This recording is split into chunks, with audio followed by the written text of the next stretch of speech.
म चाहिँ मेट्रो स्टेसनमा छु। अब यहाँबाट इन्ट्री लिनुपर्ने हुन्छ। इन्ट्री खुलिसकेको छ। हेलो हेलो हेलो साथीहरू, म चाहिँ अहिले रिहादको अल खालिज मेट्रो स्टेसनमा छु र म चाहिँ आज यात्रामा निस्किसकेको छु। आजको मेरो यात्रा चाहिँ रिहाद इन्टरनेसनल एक्जिबिसन सेन्टरसम्मको हो। देखिराख्नु भएको छ। म चाहिँ अहिले मेट्रोभित्र बसिसकेको छु र मेट्रो चाहिँ गन्तव्यतर्फ अगाडि बढिसकेको छ। हामी उत्रने मेट्रो स्टेसन पनि आइपुगिसकेका छौँ। यहाँबाट चाहिँ हामी अब एक्जिट लिनुपर्ने हुन्छ र हाम्रो डेस्टिनेसनतर्फ अगाडि बढ्नुपर्ने हुन्छ। यहाँनिर हामी एक्जिट लिन्छौँ। हाम्रो एक्जिट पनि खुलिसकेको छ र हामी चाहिँ अब यस स्टेसनबाट बाहिरिँदै हाम्रो गन्तव्यतर्फ बढ्छौँ। बाहिरको दृश्य व्यस्त सहर देखिन्छ। घाम निकै कडा लागिरहेको अवस्था छ।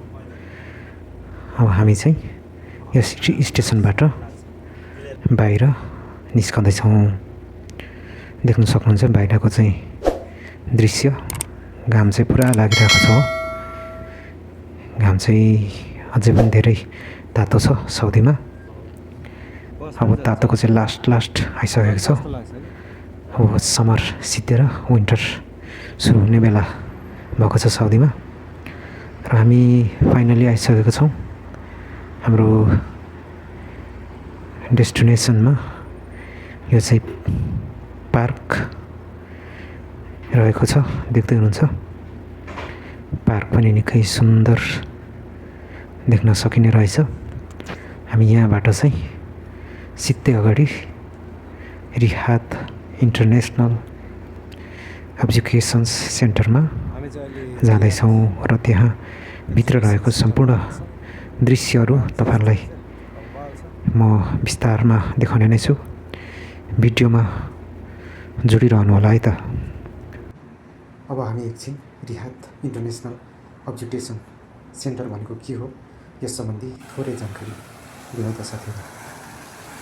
यो चाहिँ किङ अब्दुल्ला रोडमा पर्छ। साउदी अरबको किङ अब्दुल्ला रोडमा रहेको ठुलो अन्तर्राष्ट्रिय सम्मेलन तथा प्रदर्शनी केन्द्र हो। यसको स्थापना अर्थात् सञ्चालनमा आएको चाहिँ मार्च 2009बाट हो र यो केन्द्रको क्षेत्रफल करिब 14,644 मिटरमा फैलिएको यस विशाल अन्तर्राष्ट्रिय व्यापारिक प्रदर्शनी केन्द्र रहेको छ। यहाँ चाहिँ विशेष विभिन्न अन्तर्राष्ट्रिय व्यापार मेला, प्रदर्शनी, सम्मेलन र कार्यक्रमहरू आयोजना हुन्छन्। यहाँ चाहिँ रोबोटिक मेसिन रहेछ। हामीले यस रोबोटिक मेसिनसँग पनि यसो भिडियो बनाउने तर्खरमा छौँ। यो रोबोटिक मेसिनमा चाहिँ निकै मानिसहरू भिडियोहरू बनाइरहेको देखिन्छ। हामीले चाहिँ यहाँनिर जे सोध्यो यो रोबोटिक मेसिनले चाहिँ त्यसको आन्सर दिने रहेछ।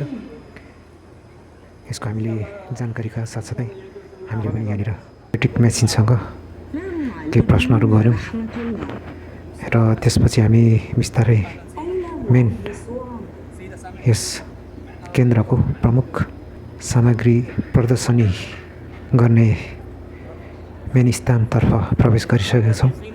रिहादमा विभिन्न देशका मानिसहरू व्यावसायिक कम्पनी प्रदर्शन र कार्यक्रम आयोजनाहरूको लागि एउटै ठाउँमा जोड्ने महत्त्वपूर्ण केन्द्रमध्ये यो पनि एक हो।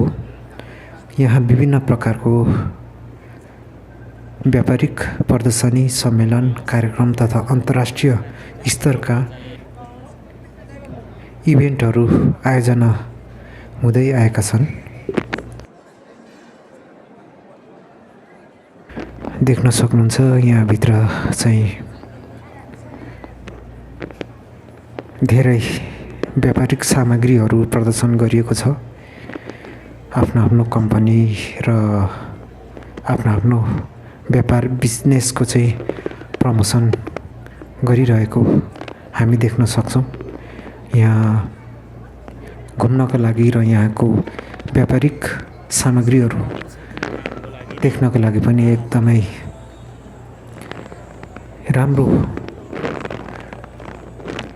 वातावरण र राम्रो दृश्यहरू अवलोकन गर्न सकिने यस केन्द्र एउटा व्यापारिक केन्द्र र व्यावसायिक कम्पनीको प्रदर्शनी मात्रै नभएर यहाँ विभिन्न कुराहरू बुझ्नको लागि व्यापार सम्बन्धी चाहिँ धेरै कुरो जान्नको लागि यहाँ घुम्नलाई पनि त्यत्तिकै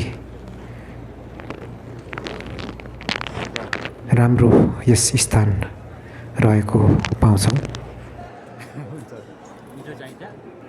देख्न सक्नुहुन्छ यो चाहिँ अरबी स्विटहरू।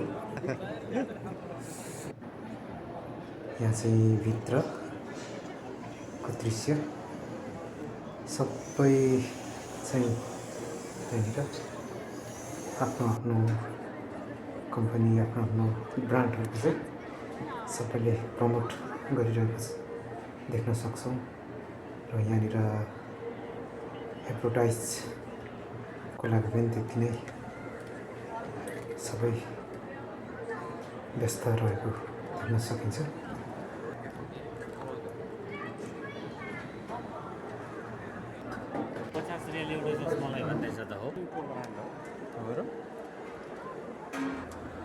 यहाँ चाहिँ हर सामानहरू प्रदर्शनमा रहेको देख्न पाइन्छ। पर्फ्युमहरू भयो, बच्चाको खेलौनाहरू भयो, घरेलु सामानहरू भयो, देखि लिएर हर चिजको हर सामग्रीहरू यहाँ प्रदर्शनीमा देख्न सक्छौँ। यहाँ चाहिँ इभेन्टको लागि पनि स्टेज देख्न सकिन्छ। देख्दै हुनुहुन्छ यो चाहिँ इभेन्टको लागि स्टेज रहेछ। यहाँ चाहिँ यहाँभित्रका विभिन्न सामग्रीहरू प्रदर्शनमा राखिएका सबै कुराहरू हामी अवलोकन गर्दै यहाँभित्रको सुन्दर सामानहरूको जानकारी लिँदै हामी चाहिँ घुमिरहेको अवस्था छ। यहाँ मानिसहरूको चाप पनि त्यत्तिकै देख्न सक्छौँ।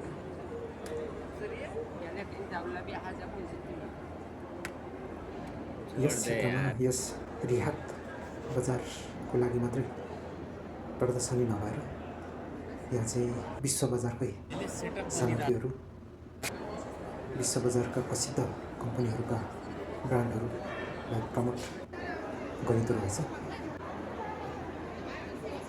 यहाँ चाहिँ गुणस्तरीय र नयाँ सामानहरूको त्यत्तिकै महत्त्वको साथ प्रदर्शनमा देख्न मिल्दो रहेछ। यसरी हामी चाहिँ यस हलभित्र यस प्रदर्शनी केन्द्रमा रहेका सम्पूर्ण सामग्रीहरूदेखि लिएर कम्पनीहरूको बारेमा जानकारी लिँदै हामी चाहिँ यस प्रदर्शनी केन्द्रभित्र छौँ।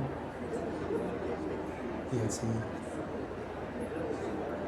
सम्पूर्ण बिजनेसकर्ताहरू आफ्नो ब्रान्डको आफ्नो सामानको चाहिँ विश्व बजारमा विश्व ग्राहकलाई चाहिँ आकर्षित गर्न सामानहरूको बारेमा उनीहरूलाई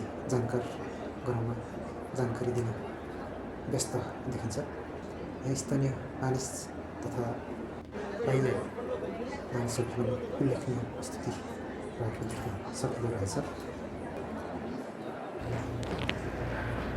यसरी हामी चाहिँ घुम्दा घुम्दै लगभग 3 घन्टा बितिसकेको छ। अब चाहिँ हामी यहाँ धेरै कुराहरू देखियो, धेरै प्रदर्शनीका कुराहरू हेर्दै थोरै जानकार पनि भयौँ। अब चाहिँ हामी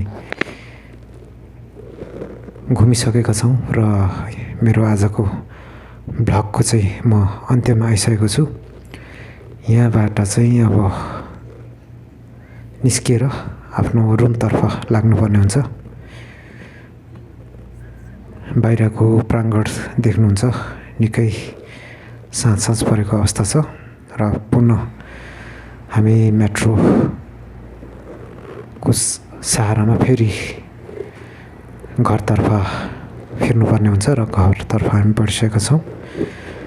र आजको मेरो यस छोटो भ्लग तपाईँहरूलाई देखाएँ। आजको मेरो छोटो यात्रा सबै तपाईँहरूलाई भिडियो मार्फत देखाएँ। कस्तो लाग्यो? आशा छ तपाईँहरूलाई पनि राम्रो लाग्यो होला भन्दै मलाई जहाँबाट हेर्दै हुनुहुन्छ, जहाँबाट मलाई देख्दै हुन्छ, तपाईँहरू स्वस्थ रहनुहोला, व्यस्त रहनुहोला भन्दै अर्को भिडियोमा पुनः जोडिने बाचाका साथ यस भिडियोबाट चाहिँ बिदा चाहन्छु। सेवाहरू नमस्ते।